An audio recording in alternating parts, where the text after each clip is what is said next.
Hello, Leaf here. So, the multiplayer open test has ended a while ago, and now we've got the official single-player roadmap for the first half of 2023, which, among other things, states that Logan is going to be romanceable. And I'm not gonna pretend I'm surprised, because recently it's become rather obvious, and frankly, I believe this was the plan all along. Logan is simply too much of a specimen not to become a romance option.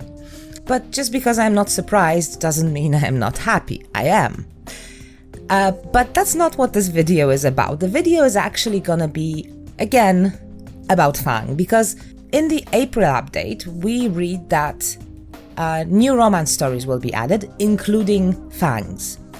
And the devs are always very particular when it comes to mentioning Fang whenever they plan on adding some new content for him.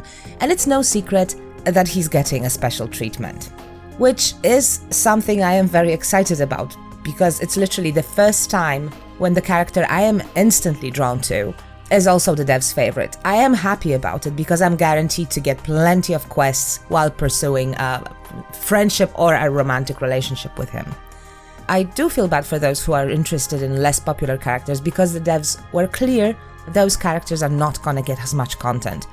I feel bad, especially since that's usually me. I'm quite often interested in the least popular characters, so I know what it feels like to be underserved. But getting a lot of content is one thing, and getting what you actually want is another. And now it's time for me to, yet again, overanalyze a bunch of pixels driven by code in a game for basically kids. If at any point during this video you feel like I'm treating this way too seriously, that's because probably I am. It's not my fault those pixels are so damn cute and the whole thing is so damn engaging. Okay, so Fang's story has been on my mind quite a bit, and it would be a lie if I said that it's shaping up the way I expected. First of all, initially I completely misinterpreted this character, or rather, because there was so little info about him, I imagined him to be somewhat different. I thought he would be a lot cooler in every sense of the word, and even a bit arrogant, but the fact that I didn't expect something doesn't make it wrong. I just wanted to make that clear. Now that we know what we're dealing with, I have no problem with what Fang turned out to be like. He is physically sick and psychologically scarred, and we're gonna love him the way he is. What we need to do is we need to pick up the pieces and carefully glue them back together. And even though it's not my favorite dynamic, that's the way things are. I'm still hoping for Fang to show his fangs at some point. This is a bad pun, but you know what I mean. I just hope that when push comes to shove, he will be able to stand up for himself. I could live without being compared to his mother, though. It doesn't activate my protective instincts, it doesn't make me warm and fuzzy inside. I don't think it's cute, it just makes me uncomfortable.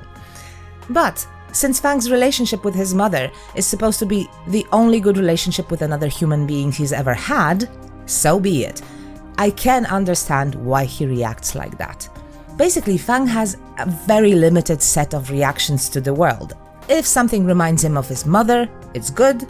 If something reminds him of his father, it's bad. The rest, that is, things that don't fall into those two categories, he mostly ignores. If the builder is nice to him, he'll automatically compare that to his mother's behavior. Ideally, we should be able to teach him that things that don't remind him of his mother can be good too, thus freeing him from this extremely narrow and biased point of view. But most of the early quests are written in a way that can only further reinforce his belief. Things we do for him are often directly linked to his mother. We feed him his favorite food that she used to make. We bring him his favorite book that she used to read to him. We can give him bird's wings built according to her design. When he starts trusting us and relying on us, it's because we remind him of her. Now, as much as this course of events can be acceptable at first, now we need some quests that will actively set us apart. Because the last thing we want is for him to just keep believing that she was literally the only good and safe thing ever, and that only people who act like her can be good and trustworthy. I think that this quest, when he asks us to help him talk to the townspeople, is actually a very good start. So what I'm trying to say is, please, dear devs, please let this guy get better and grow up. But also, please don't force the players to do questionable stuff to get his attention. Cheery Conspiracy is bad enough. Okay, it's not bad as such, but it's unfair, because being a thoughtless idiot actually gets rewarded. We learn more details about Fang and, depending on what we say, we can earn a few additional friendship points. Then we get a bunch of additional scenes and interactions we need to apologize, and that's when we get even more friendship points and yet another romantic conversation option, and we also unlock an entire additional mission with Mort at the graveyard, which, as far as I know, won't trigger otherwise. And during that scene, we find out even more things about Fang. But that's only if we agree to Arvio's idea. Now, how's that supposed to be fair? If we refuse because it's the right thing to do, we only unlock gifts, which is like the basic thing. I mean, I know that no good deed ever goes unpunished, but come on. I think the idea behind Cheery Conspiracy is that, not knowing much about Fang yet, we are supposed to see Arvio's prank as harmless. And learning from our own mistakes is supposed to be part of our journey to understand Fang better. But it's not like this idea is only bad because it causes Fang so much distress due to his past. It's bad because it's objectively a really nasty prank. I wouldn't do that to anyone, even to someone mentally stable and well-adjusted. So refusing is not something we do because we know that Fang will be hurt, but because we know anyone would be. Refusing is the only option for anyone who has any empathy. And Fang's storyline makes it clear that he requires huge amounts of it. And yet, in Cheery Conspiracy, it's the lack of empathy that gets rewarded. And the moral of the story seems to be that a person like Fang should be forced out of their shell by some shocking event like their best friend going missing. But simple common sense and even later quests prove that that's not the case. I mean, brutal wake-up calls can be useful sometimes, but not when they're based on a thoughtless, unnecessary lie, especially coming from people who try to convince you to trust them. It's good that in Cheery Conspiracy there are options to refuse. Unfortunately, they all count as skipping the quest. To be honest, missing out on a couple of friendship points and some romantic dialogue options is not really a problem. Missing out on some interesting content kinda is, but as I already said, the worst part is that being a terrible person actually gets rewarded. And that shouldn't be the case. I know that Fang's story is still incomplete, so I should wait before I pass judgment.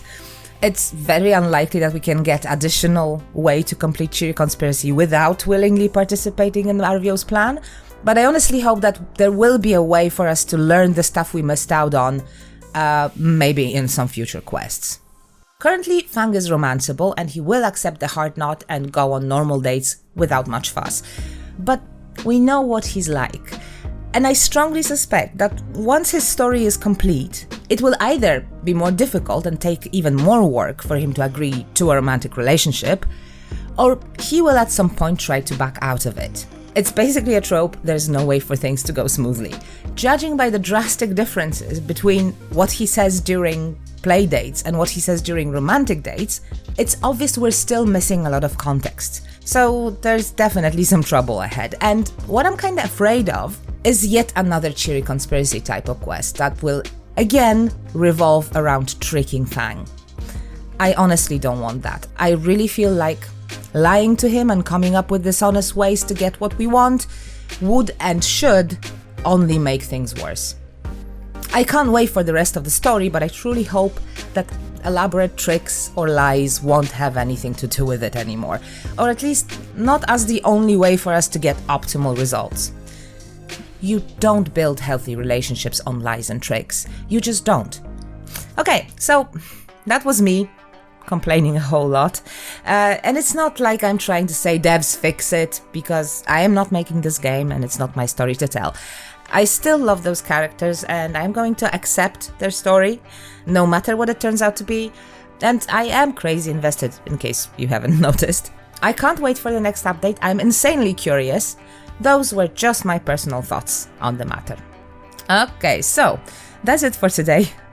Thank you so much for watching, and I see you in the next video. Take care.